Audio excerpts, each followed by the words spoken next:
क्या भारत एक बार फिर थमने वाला है? क्या 2020 और 21 का वो मंजर फिर से हमारे दरवाजों पर दस्तक दे रहा है? पिछले कुछ दिनों से सोशल मीडिया पर एक खबर आग की तरह फैल रही है।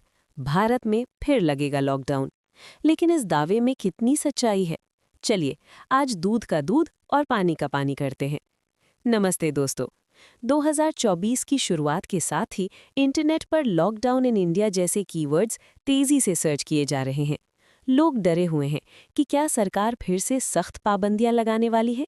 पर रुकिए, किसी भी नतीजे पर पहुंचने से पहले हमें असली डेटा और सरकारी बयानों को देखना होगा।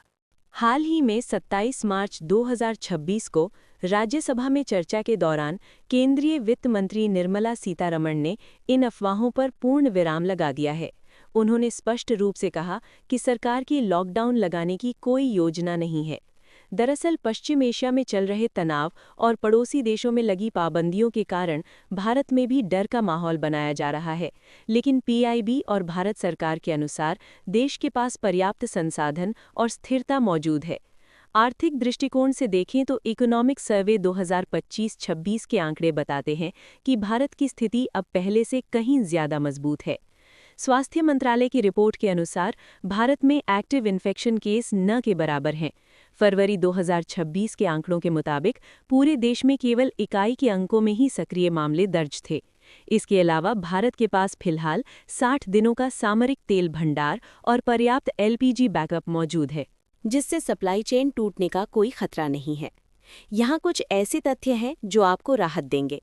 पहला, वित्त मंत्री के अनुसार भारत का जेंडर बजट 2025-26 के 4.49 लाख करोड़ रुपए से बढ़कर 2026-27 में 5.02 लाख करोड़ रुपए हो गया है, जो हमारी आर्थिक मजबूती को दर्शाता है।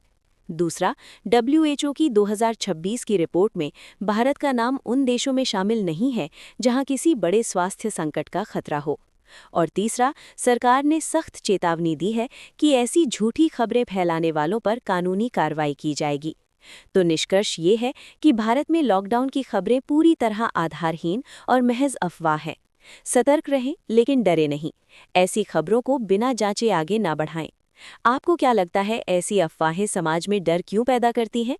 कमेंट में अपनी राय जरूर दें और सही जानकारी के लिए इस वीडियो को शेयर करें। जय हिंद।